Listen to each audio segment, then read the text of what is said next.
তারা মনে করেছে মুখের ফুৎকারে ইসলামের আলোকে তারা নির্বাপিত করে দিতে পারবে, কিন্তু আল্লাহ রাব্বুল আলামিন তার সেই নূরকে প্রজ্বলিত করবেন, তা কাফেরদের জন্য, মুশরিকদের জন্য যতই মর্মপীড়ার কারণ হোক না কেন। আজকে সেই স্বৈর শাসকের কোনো অস্তিত্ব নাই, তার লোকেরা এখন দিনাতিপাত করছে পৃথিবী থেকে বিদায় নেয়ার জন্য। জনগণ তাকে ঘৃণা ভরে প্রত্যাখ্যান করেছে এই বাংলাদেশ থেকে। এর পরবর্তীতে আর এক ফ্যাসিজমের জন্ম হয়েছিল, যারা ইসলামী ছাত্র শিবিরকে, জামাত ইসলামীকে নিষিদ্ধ করার দুঃসাহস দেখিয়েছিল। তার 4 দিনের ব্যবধানে আল্লাহ রাব্বুল আলামিন এই জমিন থেকে তাদেরকে নিষিদ্ধ করে দিয়েছে। তাদের এই জমিনে কবর পর্যন্ত হবে না ইনশাআল্লাহ। মামুবাড়ি দিল্লি পৌঁছাইছে, এই দিল্লি তাদের জন্য উত্তম জায়গা। রাম রাজত্বেই তাদের বসবাস করতে হবে। কোরআনের মায়া যাদের অন্তরে থাকে না, তাদের অবস্থান এই জমিনে হতে পারে না। আগামীর দিন হবে ইসলামের বাংলাদেশে। বাংলাদেশের পূর্বের শাসকদের ইতিহাসে জাতি দেখেছে, বর্তমান যে সরকার এসেছে অনেক নাটকীয়তার মধ্য দিয়ে দাদা বাবুদের হাত পা ধরে, উত্তর পাড়ার সহযোগিতা নিয়ে, মিডিয়া কুয়ের মাধ্যমে, ইলেকশন ইঞ্জিনিয়ারিং করে, অনেক কারুকার্য করে ক্ষমতায় আসছে। কতদিন টিকতে পারবা? জনগণ রাস্তায় নামলে বেদম মাইরের মুখে একদিনও টিকতে পারবা না। বলছো গণভোট মানি, জনগণকে প্রতারিত করছো, বোকা ভাবছো। নেফাকি চরিত্র বন্ধ করো, অন্যথায় এমন তীব্র প্রতিরোধের মুখে পড়বা, পালিয়ে দিল্লিও যাওয়ার সময় পাবা না। জনগণকে বোকা মনে করো না। এদেশের রাষ্ট্র সংস্কারের নামে রাষ্ট্রের সম্পত্তি লুটপাট করেছে পূর্বের ফ্যাসিবাদ। তারই ধারাবাহিকতায় ব্যাংক রেজুলেশন অধ্যাদেশ অ্যামেন্ডমেন্ট করে তোমরা ওই পূর্বের ফ্যাসিবাদকে পুনর্বহালের ষড়যন্ত্রে লিপ্ত হয়েছো। জনগণের অধিকার নিয়ে চিনিমিনি খেলছো, সাংবিধানিক অধিকার কেড়ে নিচ্ছ, আবার ফ্যাসিবাদ আর স্বৈর শাসক পুনর্বাসনের জন্য গণভোটের রায়কে তোমরা অস্বীকার করছো। আউযু বিল্লাহি মিনাশ শাইতানির রাজিম। বিসমিল্লাহির রহমানির রহিম।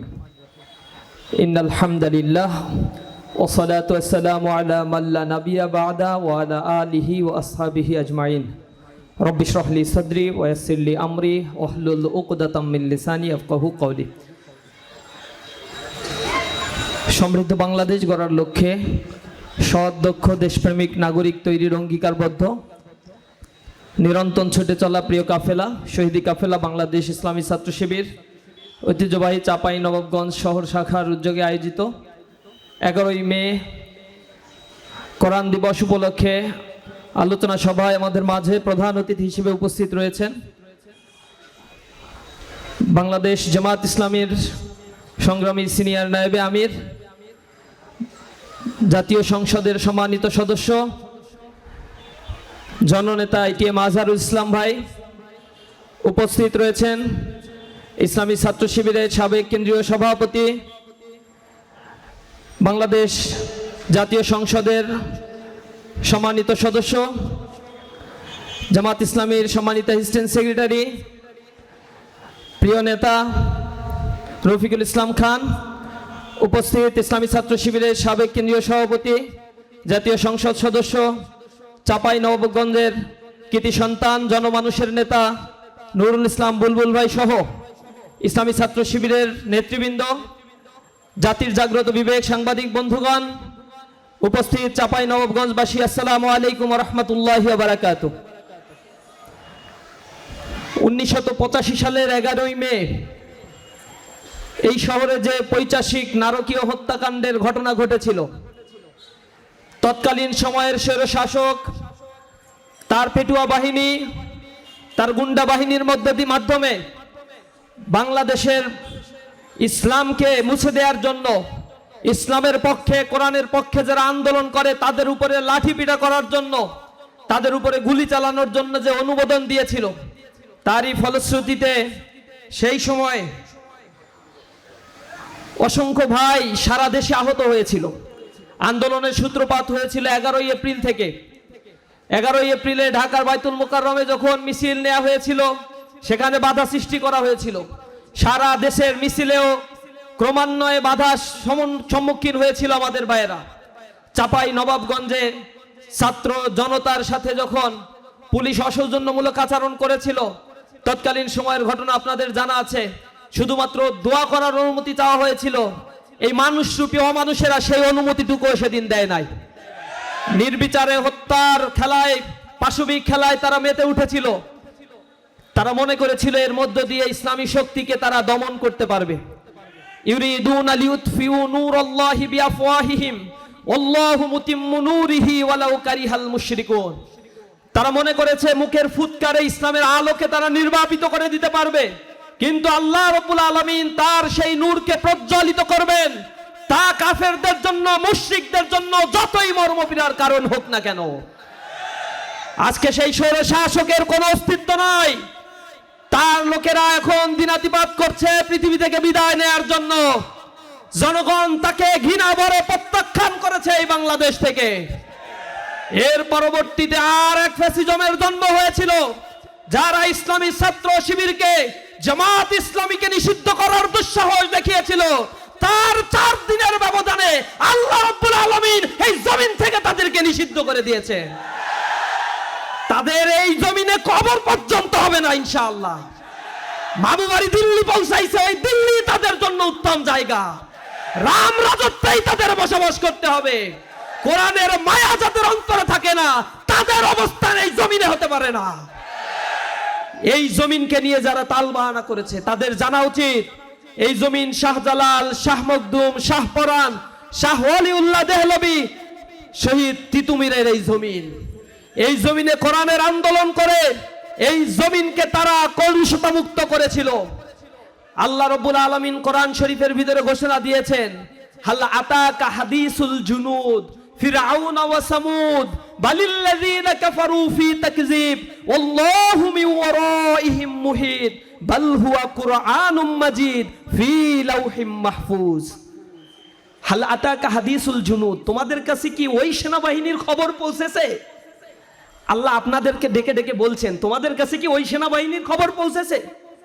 ফিরআউন আর সামুদ জাতি, ফিরআউন জাতি হচ্ছে এমন তিলকধারী বিশাল শক্তিধর যে রাজপ্রাসাদ সে নির্মাণ করেছিল, সারা পৃথিবীর অর্ধজাহান সে শাসন করত। সে বীর দর্পে বলতো আনা রব্বুকুমুল আলা, আমি বড় রব। সেই দাপুড়ে সেনাবাহিনীর খবর কে পৌঁছেছে?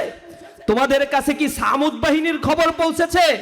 ইরামাযাতিল ইমাদ আল্লাতী লাম ইউখলাক মিসলুহা ফিল বিলাদ, যারা এই জমিনে বিশাল বিশাল রাজপ্রাসাদ, অট্টালিকা, বিশাল বাড়ি, বিশাল সাম্রাজ্য, শক্তিমত্তার অধিকারী ছিল, সেই খবর কি তোমাদের কাছে আছে? তাদের পূর্বে আর তাদের পরে এত শক্তিশালী জাতি এই পৃথিবীতে আল্লাহর সৃষ্টি করেন নাই। বালিল্লাযীনা কাফারু ফি তাকযীব, কিন্তু এই অবিশ্বাসীরা আল্লাহর আয়াতকে অস্বীকার করেছিল, আল্লাহর বিধানকে পরিত্যাজ্য করেছিল। আল্লাহু মিন ওয়ারাইহিম মুহিত, আল্লাহ তাদের পেছন দিক থেকে এমন ভাবে তাদেরকে পরিবেষ্টন করে ফেলেছিলেন, তাদের জন্য ধ্বংস ছাড়া আর কোনো দ্বিতীয় রাস্তা খোলা ছিল না। তাদের আল্লাহ ধ্বংস করে দিয়েছেন।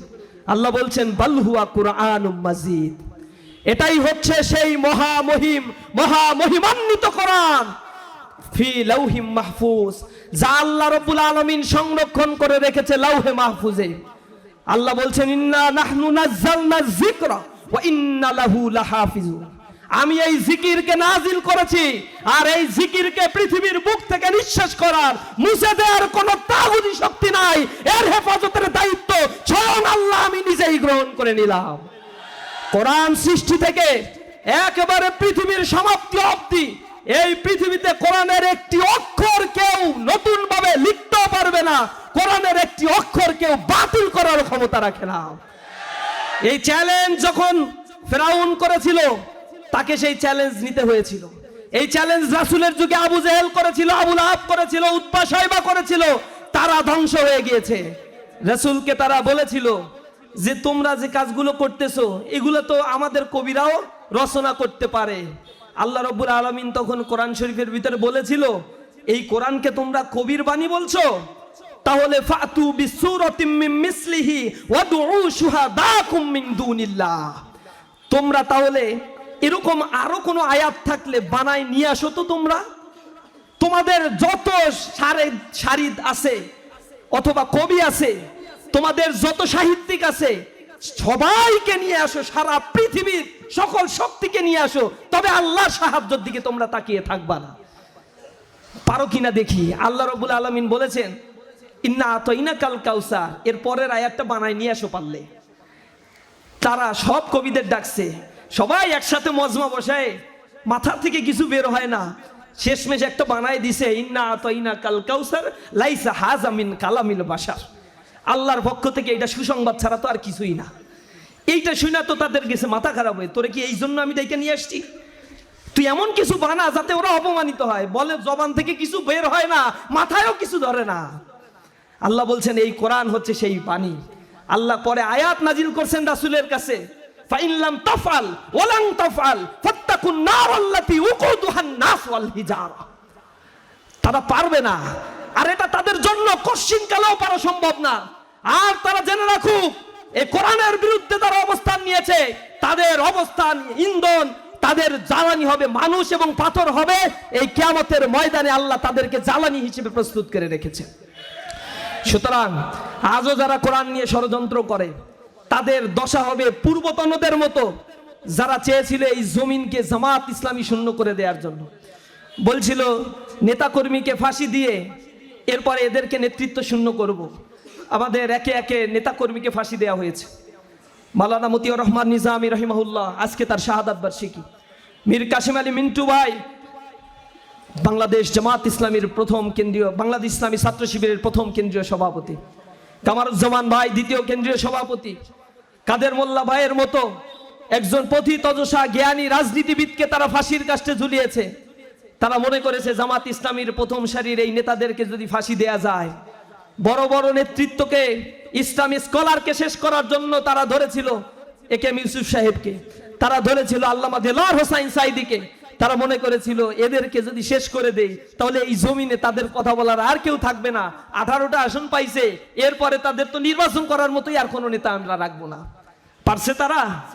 আল্লাহ সে 18 আসন থেকে বৃদ্ধি করে দেন নাই।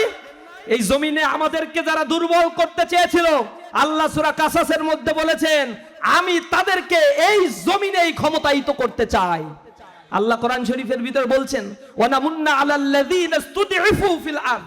তারা চেয়েছিল এই জমিনে দুর্বল করে রাখতে ইসলামী শক্তিদের, আর আমি চেয়েছিলাম তাদেরকে ওয়ানাজআলাহুম আইম্মাতাও ওয়ানাজআলাহুমুল ওয়ারিসিন, জমিনের নেতা বানাতে, আর এই জমিনে তাদেরকে আমি উত্তরাধিকারী বানাবো ইনশাআল্লাহ।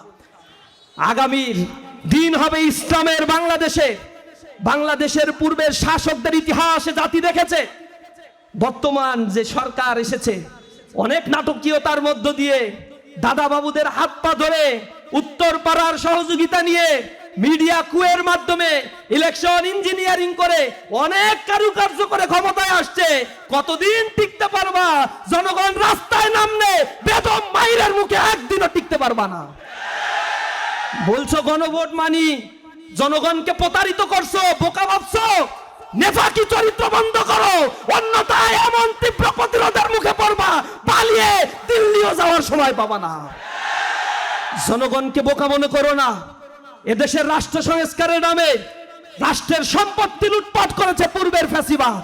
তারই ধারাবাহিকতায় ব্যাংক রেজুলেশন অধ্যাদেশ অ্যামেন্ডমেন্ট করে তোমরা ওই পূর্বের ফ্যাসিবাদকে পুনর্বহালের ষড়যন্ত্রে লিপ্ত হয়েছো। জনগণের অধিকার নিয়ে চিনিমিনি খেলছো, সাংবিধানিক অধিকার কেড়ে নিচ্ছ, আবার ফ্যাসিবাদ আর স্বৈর শাসক পুনর্বাসনের জন্য গণভোটের রায়কে তোমরা অস্বীকার করছো। এই জমিন কথা বলবে, জমিন কথা বলে। চাপাই নবাবগঞ্জের মাটিতে শহীদ আব্দুল মতিনের রক্ত ঝরেছে, শীষ মোহাম্মদের রক্ত ঝরেছে, রাশেদুলের রক্ত ঝরেছে, সেই রক্ত কথা বলেছে। চাপাই নবাবগঞ্জ ইসলামের জন্য উর্বর হয়েছে। এখন পুরো বাংলাদেশের টেকনাফ থেকে তেতুলিয়া পর্যন্ত কোরআনের রাজ বাস্তবায়ন হবে ইনশাআল্লাহ। এই আন্দোলনের পথে নিজেদের জান এবং মাল দিয়ে আল্লাহর রাস্তায় আমরা থাকতে প্রস্তুত আছি তো? জীবন যতক্ষণ আছে কোরআনের পথে জীবন দেওয়ার জন্য আমরা প্রস্তুত আছি। শাহাদাতের তামান্না লালন করি আমরা বুকে। এই শাহাদাত যদি আমাদের প্রাপ্ত হয়, এর চাইতে বড় মৃত্যু আমাদের আর কিছু নাই। আমরা শুহাদা, সিদ্দিকিন, সালেহিনদের সাথে জান্নাতে বসবাস করতে চাই। আর আমরা মায়ের হৃদয় থেকে শাহাদাতের তামান্না নিয়ে এই জমিনে পদার্পণ করেছি। আমরা আমাদেরকে ভয় দেখায় লাভ নাই। শয়তান আমাদেরকে ভয় দেখায়, নিজেই পালায়। অনেক শয়তান আমাদের ভয় দেখাইছে, কিন্তু তাদের আর অস্তিত্ব খুঁজে পাচ্ছি না। ইনশাআল্লাহ আল্লাহর জমিনে তার দিন থাকবে, দিন বিজয়ী হবে ইনশাআল্লাহ। সকলকে সেই পথে থাকার জন্য আমি উদাত্ত আহ্বান জানাচ্ছি। 11ই মে যারা শাহাদাত বরণ করেছিল তাদের জন্য আল্লাহর কাছে কায়মনোবাক্যে দোয়া করি, আল্লাহ রাব্বুল আলামিন যেন সেই শাহাদাত বরণকারী মধ্যে মুজাহিদদের সাথে কিয়ামতের ময়দানে আল্লাহ রাব্বুল আলামিন যেন আমাদের সাক্ষাৎ করে দেয়। জান্নাতুল ফেরদাউসে যেন আমরা সাথী হয়ে চিরন্তন সেই সুখের জায়গায় বসবাস করতে পারি। আল্লাহ রাব্বুল আলামিনের কাছে সেই তৌফিক কামনা করে আমার কথা শেষ করছি। হাযা মা ইনদি ওয়া ইলমু ইনদাল্লাহ আলাইহি তাওয়াক্কালতু ওয়া ইলাইহি উনীব। আসসালামু আলাইকুম ওয়া রাহমাতুল্লাহ।